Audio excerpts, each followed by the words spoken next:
All right. So the first function that we learn in module 2 is VLOOKUP function, VLOOKUP. VLOOKUP is a matching function. What it means that we usually have two tables when you're using VLOOKUP. You see, I have this table, which is my reference table, and this one. And then we use values from this table to fill out this table. So in this example, in my reference table, I have serial number, item name, and a price.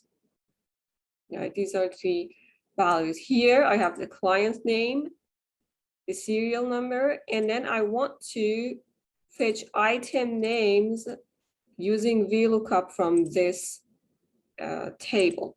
So every time you want to use VLOOKUP, you need two conditions. First, you need two tables, one reference table, and the second table is a table that takes values from this table.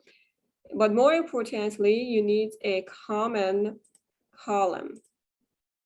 So you should have this column in both of these tables. Here, my common column is the serial number, which means that I use this column to match values. All right, let's start. As always, we start with a equal sign, and then I type VLOOKUP. You see, Excel gives me this prompt, and I just click on it. And then the good thing is that you can always see the format of that function here. And then Excel shows me the arguments that I need to put into this function. So what I need is, the first one is the lookup value. The lookup value is my common column. What was that? It was serial number, right? And then comma. The next argument is table array. It's asking me to put the range of the table, the reference table, this table. And you can just type the range.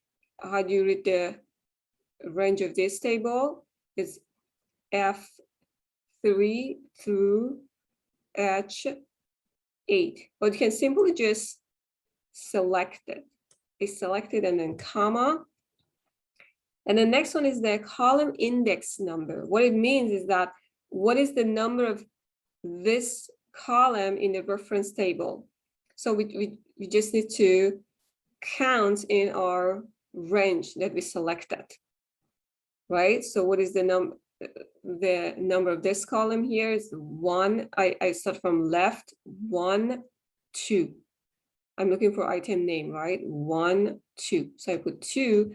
And finally, it asks me, are you looking for an approximate match or an exact match? I'm looking for an exact match. So I put false. Oops. Let's just type false. And then I hit enter, and it finds the first item name for me, which is refrigerator. We can check it to see whether it's correct or not. So the serial number is 294211. Serial number 294211. The item name is refrigerator. This is correct. So I want to calculate it for the rest of these serial numbers as well. So what we do is we use the autofill, right? Let's see what happens when I drag. Oops, I got some errors. It means the value is not available. It means this is an error, which means that there are some empty cells in my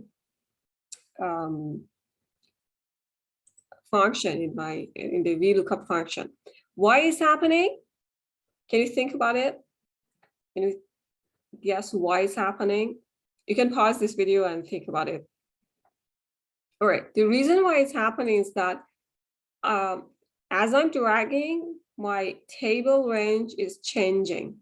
You see that when I'm selecting, this range is not referring to the table range anymore. So what I need to do, I need to use an absolute reference for my table range. I need to lock my table range so it won't change as I'm dragging this, I'm copying the formula.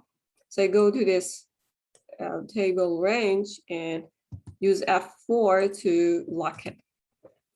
Do I need to lock K2 too? No. Why? Because I want K2 to change. Then the next row is K3, next row is K4, right? So I don't change the K2. I only lock the table range, and I drag it. And there you go. Now I have all of my item names correctly. You can check again. Let's check one of these. For example, 30, 68, 62. 30, 68, 62 is dishwasher. So this is correct. All right, now I have an exercise for you. Test yourself and see if you can use VLOOKUP function now. This is my reference table. As we said, we need two tables. This is your reference table. And this is the second table that gets its values from the reference table. Use VLOOKUP function to find the rates for each of these students. Okay, right? I tell you what the correct answer is in the next video.